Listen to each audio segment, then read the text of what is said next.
সেই শখের বিষয়ে আলাপ করতে গিয়ে হঠাৎ করে আমরা আবিষ্কার করলাম একটি দুর্দান্ত বিষয়।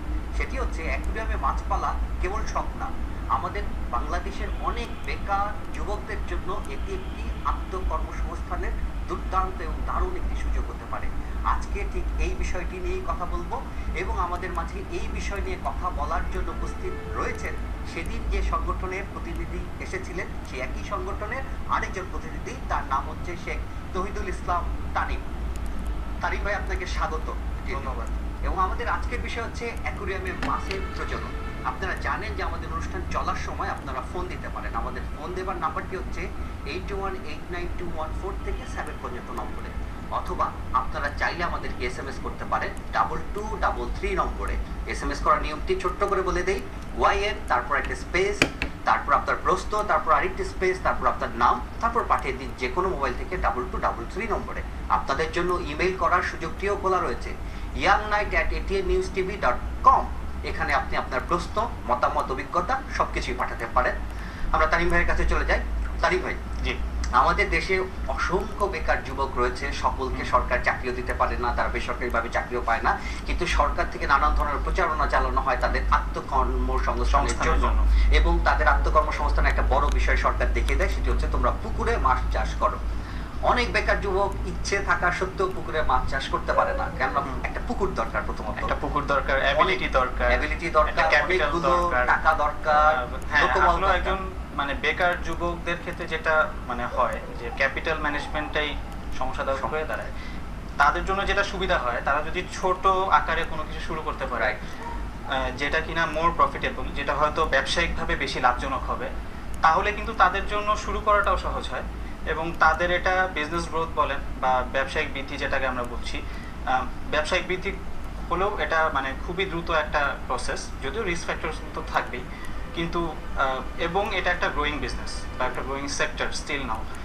বাংলাদেশে অ্যাকুরিয়াম রিলেটেড যে ক্ষেত্রটি আছে, আমরা যে ক্ষেত্রটা নিয়ে কাজ করছি বা যে ক্ষেত্রটাকে আমরা প্রমোট করছি, বেসিক্যালি একটা শৌখিন মাছের ক্ষেত্র। এবং আমি একটু আপনাকে এখানে আটকাবো তানিম ভাই, শৌখিন মাছের ক্ষেত্র বলছেন, জি, তারপরেও কাটাবনে একটা বিরাট মার্কেট গড়ে উঠেছে যেখানে শুধু রঙিন মাছ কাচের জারে পাওয়া যায়, এবং সেগুলো আমরা সর্বনিম্ন 80 টাকা জোড়া থেকে শুরু করে 5,000, 10,000 এবং আমি শুনেছি যে আরো মানে 1 লাখ টাকা জোড়ারও 1 লাখ টাকা জোড়ারও মাছ আছে। আপনি যদি শুরুতেই আমাদেরকে এই যে শখের মাছের বাজারটি, এই বাজারটি সম্পর্কে একটু বাজারটি সম্বন্ধে যে আইডিয়া, আসলে আমরা যদি পুকুরের মাছের সাথে কম্পারিজনে যাই তাহলে এটা ওইভাবে হবে না।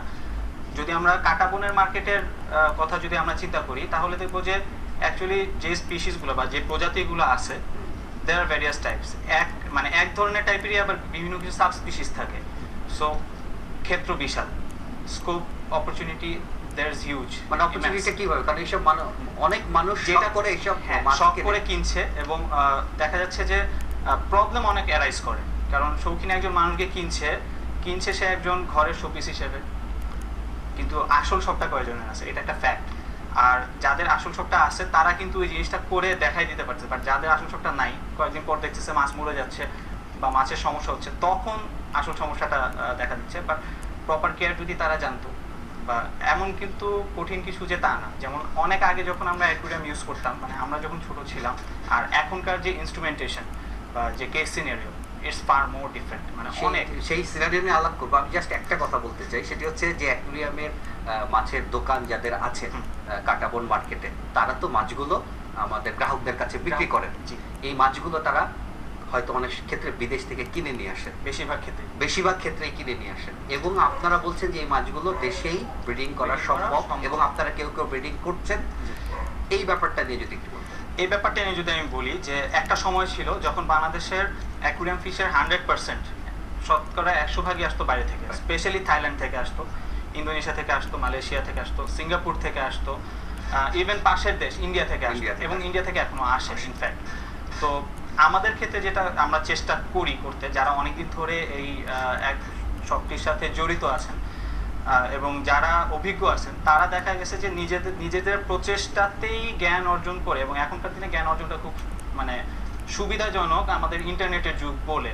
ইন্টারনেটে বিভিন্ন দেশে বিভিন্ন সংগঠন প্রচারণা চালাচ্ছে, ব্রিডিং প্রসিডিওরগুলো ডেসক্রাইব করতেছে, এবং আমরা যে উদ্যোগটা নিছি বাংলাদেশ অ্যাকোয়ারিস্টের পক্ষ থেকে, যে আমরা এই ধরনের ক্লাসের ইয়াং জেনারেশনকে উদ্বুদ্ধ করে একটা সংগঠনের আন্ডারে নিয়ে এসেছি, এবং যেটা আমরা করার চেষ্টা করছি যে আমরা এই গ্রুপটাকে মানে বাংলাদেশ অ্যাকোয়ারিস্ট থেকে আমরা চেষ্টা করতেছি যে আমরা যাতে এগুলো ব্রিডিং করে আমাদের নিজেদের দেশকে স্বাবলম্বী করতে পারি। হ্যাঁ, আপনারা নিজেরা যদি এইসব বিদেশি মাছ লোকালি ব্রিডিং করেন, অন্তত অ্যাটলিস্ট একটা লাভ তো হয় যে বাংলাদেশের মুদ্রা বিদেশে চলে যাবে। শখের বসে যে মাছগুলো কিনি সেটা বিদেশ থেকে কেনা হয়, হয়তো সেটা ভায়া কাটাবন হয়ে বিদেশে চলে যায়, কিন্তু সেটি যাবে না। প্রথমত হচ্ছে বৈদেশিক মুদ্রার সাশ্রয়, তারপর হচ্ছে যদি বেকার যুবকরা এটাকে তার কর্মসংস্থান হিসেবে ইয়ে করে।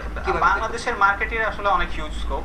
যেমন এখন যেটা হচ্ছে যে গোল্ডফিশের নর্মাল যে প্রজাতিগুলো আছে এবং এঞ্জেল ফিশ, এই দুইটা প্রজাতির মোটামুটি ভাবে 80% মার্কেট আমাদের নিজস্ব প্রোডাকশনে চলে এসেছে অলরেডি। 80%, অলমোস্ট 80%। অতীতে সেটাই ছিল 100%। গোল্ডফিশ পুরোটাই বাইরে থেকে আসতো, স্পেশালি সিঙ্গাপুর মার্কেট থেকে আসতো, স্পেশালি থাইল্যান্ড মার্কেট থেকে আসতো। They were of good qualities. ওইখান থেকে ব্রিডিং পেয়ার বের করে নিয়ে এসে এখন বাংলাদেশ অলমোস্ট স্বাবলম্বী, স্পেশালি গোল্ডফিশ এবং এঞ্জেল ফিশের দিক দিয়ে। আর প্রাইসের আরেকটা প্রশ্ন আছে, কোয়ালিটির কোনো তারতম্য হয়? কোয়ালিটি বিদেশি মানে বিদেশ থেকে মাছ আসলে কোয়ালিটির ব্যাপারটা কি, বিদেশের যারা প্রফেশনালি ব্রিড করেন দে মেইনটেইন স্পেসিফিক স্ট্রেইন বা একটা স্পেসিফিক প্রজাতি মেইনটেইন করে তারা ব্রিডিং করছে। যেমন একটা প্রজাতির সাথে একই মাছের এক ধরনের কিছু বৈশিষ্ট্য থাকবে, তাদের ফিন এক ধরনের হবে, তাদের স্বাস্থ্য এক ধরনের হবে, তাদের বডি শেপ এক ধরনের হবে। এই ধরনের একটা মাছের সাথে যদি ডিফারেন্ট কোনো বডি শেপ, ডিফারেন্ট ফিন শেপ, ডিফারেন্ট অন্যান্য কোনো প্রপার্টিজ যখন ব্রিডিং করবে, তখন কি হবে, জাস্ট একটা মিক্সড ব্রিড বের হবে।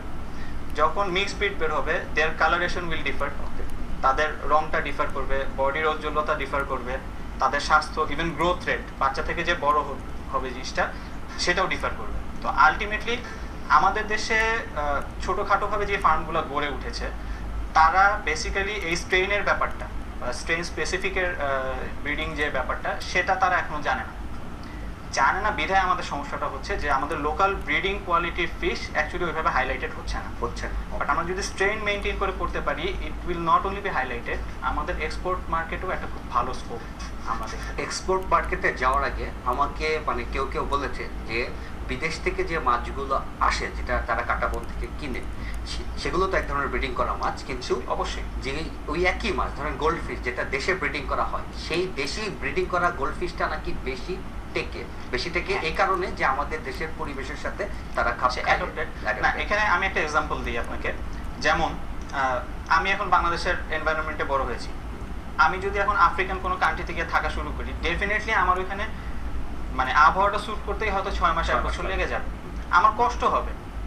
এখন যেহেতু I M a human being, আমি মানুষ, আমার অ্যাডাপ্টেশন ক্ষমতাটা অনেক বেশি, আমার আকার আকৃতির একটা ব্যাপার আছে, ফিজিওলজিক্যাল একটা ব্যাপার আছে, তার চেয়ে বড় কথা হলো মেন্টালিটির একটা ব্যাপার আছে, যে I am prepared to go there.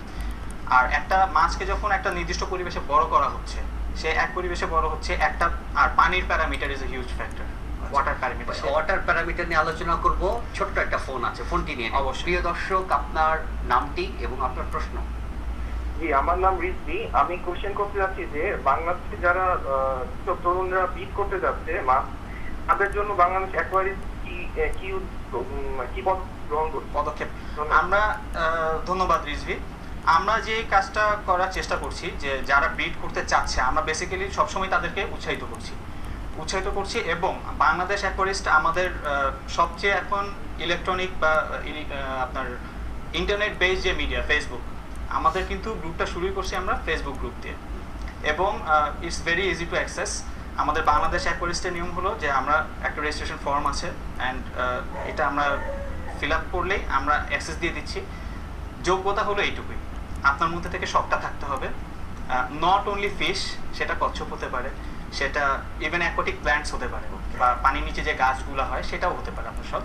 So যে কোনো হেল্পের জন্য বাংলাদেশের অ্যাকোয়ারিস্টদের সবাই খুবই ডেডিকেটেড, এবং যে কোনো সমস্যা গ্রুপে একটা পোস্ট দিলে, আমি এখন পর্যন্ত দেখিনি যে সেটা 1-2 ঘন্টা লেগেছে যে এটার কোনো সলিউশন সে পায়নি বা এরকম।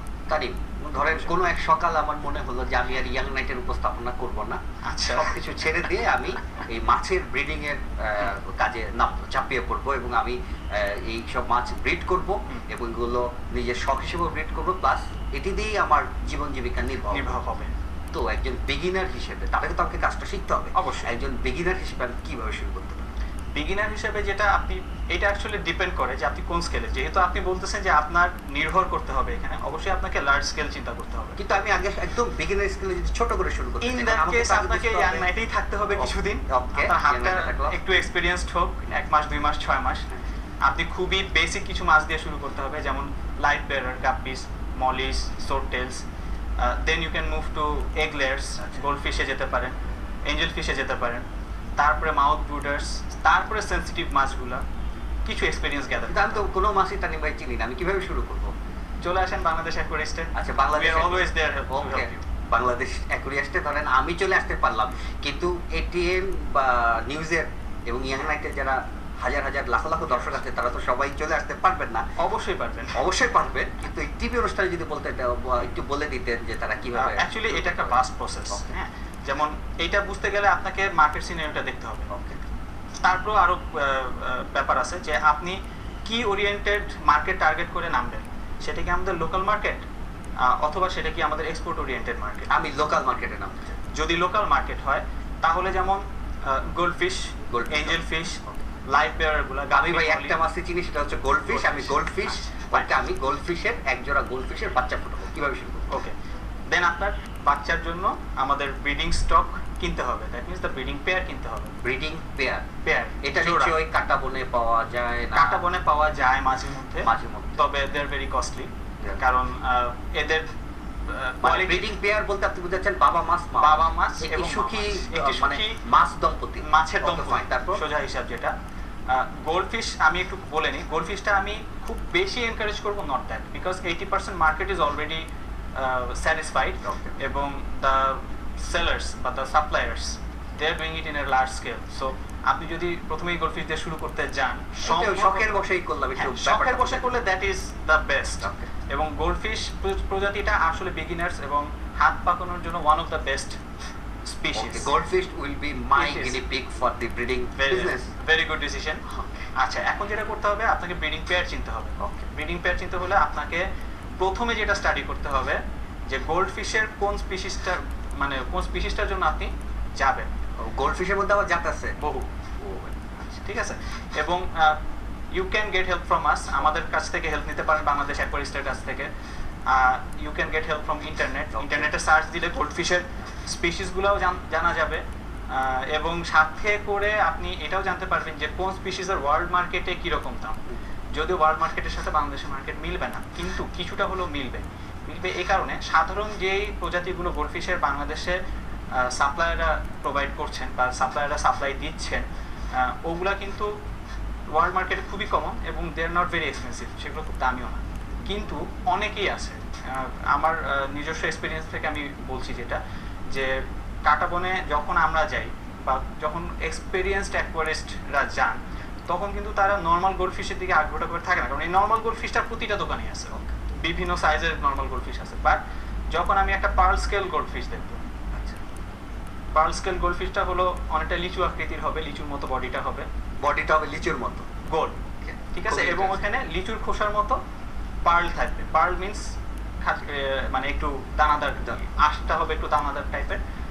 কালারেশন আমি দেখবো, মানে একটা মাছের যতগুলা কোয়ালিটি আমার জানা আছে আমি সবগুলোই জাজ করবো, এবং আমি চাবো যে এই কোয়ালিটির মাছ মার্কেটে আসুক।